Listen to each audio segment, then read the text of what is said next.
हम इंसानों का इतिहास काफी प्राचीन है, जिसमें हम लोगों ने अनेकों जंग, विध्वंस और चमत्कार देखे। और चमत्कारों से भरी इस दुनिया की सबसे आवश्यक नींव थी हमारी सभ्यताएं।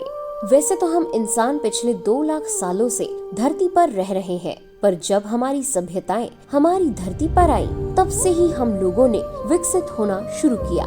और व्यापार जैसी कई आधुनिक चीजें सभ्यताओं के दौर से ही संभव हो पाई। मानव जाति के विकास की पहली श्रेणी यानी कि सभ्यताओं की शुरुआत कब से हुई और इस पूरे विश्व की सबसे प्राचीन सभ्यताएं कौन कौन सी थी? आज के इस वीडियो में हम लोग मानव इतिहास की 5 सबसे प्राचीनतम सभ्यताओं के बारे में बात करने वाले हैं। The Mesopotamia civilisation. मेसोपोटामिया की सभ्यता मानव इतिहास की सबसे प्राचीनतम सभ्यता है, जिसमें मानव विकास की नींव रखी गई थी और उसी आधारशिला पर धीरे धीरे इंसानों ने अपने विकास की मोहर लगाई। ये सभ्यता आज से तकरीबन 5.5 साल पहले अस्तित्व में आई थी, जो वर्तमान समय के इराक, सीरिया और तुर्की जैसे देशों में फैली हुई थी। मेसोपोटामिया की सभ्यता के बारे में मिले हुए सबूतों के अनुसार ये पूरे इतिहास का सबसे पहला सभ्य समाज हुआ करता था, जिसके लिए सिर्फ खाना और शिकार करना ही जीवन जीने का मकसद नहीं हुआ करता था, बल्कि सलीके से समाज के अनुसार अपने जीवन को गुजारना और एक लयबद्ध तरीके से जीवन यापन करने की शुरुआत इसी सभ्यता से हुई थी।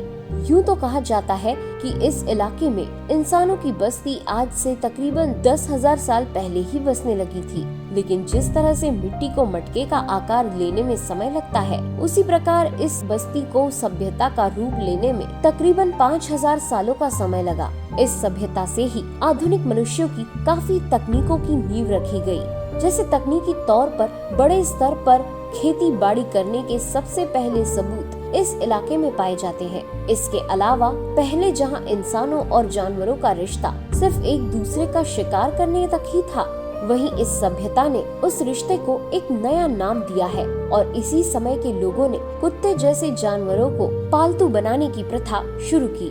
कुत्तों को पालतू जानवरों के रूप में स्वीकार करना शायद पूरे मानव इतिहास का सबसे अच्छा काम था, जिसके कारण आज भी इन दोनों जीवों का रिश्ता बाकी सभी जीवित प्राणियों के रिश्तों से परे है।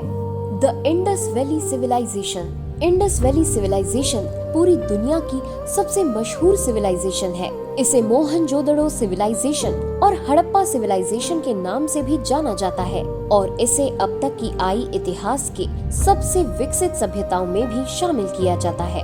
इसकी शुरुआत मेसोपोटामिया सभ्यता के तकरीबन 500 साल बाद हुई थी और इस सभ्यता का क्षेत्रफल तकरीबन 12.5 लाख किलोमीटर के दायरे में फैला हुआ था, जिसके कारण इसे अब तक की सबसे बड़ी और फैलाव वाली सभ्यताओं में भी शामिल किया जाता है। इसमें इंसानों के रहने के ढंग में काफी सुधार देखा गया था और कई शहरी परंपराओं की शुरुआत इसी सभ्यता से की गई थी। इस सभ्यता के लोगों ने अपने घरों में बाथरूम और पानी निकासी के लिए पक्की नालियों का निर्माण करवाया था। साथ ही ये लोग नगरों में पक्की सड़कों का उपयोग भी करते थे। इतना ही नहीं, बल्कि बारिश के पानी का भी सही उपयोग हो सके, इसके लिए उन्होंने एक ऐसा स्ट्रक्चर तैयार किया था जिससे बारिश के पानी को इकट्ठा किया जा सके और इसका इस्तेमाल आने वाले समय में किया जा सके। और तो और व्यावसायिक गतिविधियां पहली बार इसी दौर में शुरू की गई थी। इस सभ्यता की ज्यादातर आबादी इंडस नदी के किनारे ही रहा करती थी और हर समय नदी के भयानक प्रवाह के खतरे के बावजूद यहाँ का ड्रेनेज सिस्टम आज के आधुनिक ड्रेनेज सिस्टम को भी मात देता है।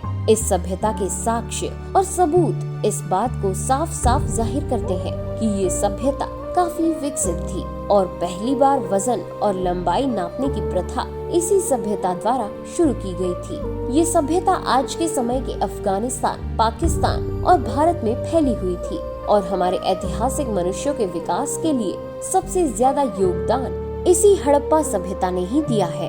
हालांकि ये सभ्यता अपना साम्राज्य ज्यादा दिनों तक मौजूद नहीं रख सकी और सिर्फ 1400 वर्षों में इस सभ्यता का विनाश हो गया। The ancient Egyptian civilisation. प्राचीन मिस्र की सभ्यता अब तक की सबसे रहस्यमयी सभ्यताओं में से एक है। इस सभ्यता ने अपनी चादर में जितने राज छुपा रखे हैं, उतने राज तो पूरे मानव इतिहास में दफन नहीं होंगे। ये सभ्यता इंडस वैली सिविलाइजेशन की शुरुआत के 150 सालों बाद शुरू हुई थी। इस सभ्यता के अत्यधिक सक्षम होने का सबसे प्रमुख कारण है कि ये सबसे लंबे समय तक चलने वाली मानव सभ्यता रही है, जो आज से तकरीबन 2000 साल पहले भी अस्तित्व में थी। इसका इतिहास इतना बड़ा है कि इसे मुख्यतः 3 भागों में बांटा गया है। इन तीनों भागों में इस सभ्यता का आरंभ, इसका जीवन यापन और इसका अंत लिखा है। पिछली 2 सभ्यताओं और उससे पहले के मानव इतिहास में हर कोई अपनी मर्जी का मालिक था और किसी पर भी किसी प्रकार का शासन नहीं चलता था। पर मिस्र की सभ्यता के आने के बाद राजा और शासक का महत्व दुनिया के कोने कोने तक पहुंचा और शासन करने की प्रथा इसी सभ्यता के बाद से शुरू की गई। इसके अलावा खेती बाड़ी को लेकर कुछ प्रमुख विकास भी मिस्र की सभ्यता के दौरान देखे गए, जिनसे संपूर्ण विश्व को किसानी में काफी लाभ मिला। संस्कृति और लिपि के मामले में भी इस सभ्यता ने सबसे ज्यादा विकास किया, जिसमें अपनी संस्कृति और अपनी लिपियों का प्रचार इन्होंने पूरी दुनिया भर में बखूबी किया और इन्हीं के कारण समस्त संसार में लिपियों एवं भाषाओं की इतनी विविधता देखी जाती है। रेगिस्तान जैसी तपती जगहों पर होने के बावजूद इस सभ्यता ने अपने आप को दुनिया के खतरों से बचा कर रखा और संपूर्ण मानव जाति को एक नया मार्ग दिया। The Maya civilisation. अभी तक तो इंसान सिर्फ अपने इतिहास और अपनी समृद्धि को संजो रहा था, पर खगोल शास्त्र के क्षेत्र में अभी भी बौद्धिक स्तर बेहद ही कम था और अंतरिक्ष से जुड़े सवालों के बारे में जानने की कोशिश भी अभी कोई इंसानी सभ्यता नहीं कर रही थी कि तभी 2600 ईसा पूर्व में माया सभ्यता की शुरुआत हुई। इस सभ्यता ने आधुनिकता में भले ही इतना ज्यादा योगदान न दिया हो, पर ज्ञान अर्जित करने में शुरुआती स्तर पर जितनी शोध माया सभ्यता ने की है, उतनी शायद किसी और सभ्यता ने नहीं की। अभी तक इंसानों के लिए खगोल शास्त्र एक ऐसी अनसुलझी दुनिया थी जिसके बारे में जानने की कोई कोशिश भी नहीं कर रहा था। माया सभ्यता के लोग संस्कृति और ज्ञान के मामले में पूरे विश्व से कई गुना समृद्ध थे। इनके पास खगोल शास्त्र और ऐसे कई आधुनिक क्षेत्रों का इतना ज्ञान था कि उन्होंने एक से बढ़कर एक शानदार इमारतें बनाई, जो पूरी मानव जाति के लिए आज भी किसी अजूबे से कम नहीं है। इनकी कई बड़ी बड़ी इमारतें हैं, वे सभी आदिकाल में उपस्थित इस माया सभ्यता के लोगों ने बनाई है। पर फिर अचानक से कुछ दुर्भाग्यशाली घटनाएं घटी और ये सभ्यता भी एक ढलते हुए सूरज की तरह अंधकार में विलीन हो गई।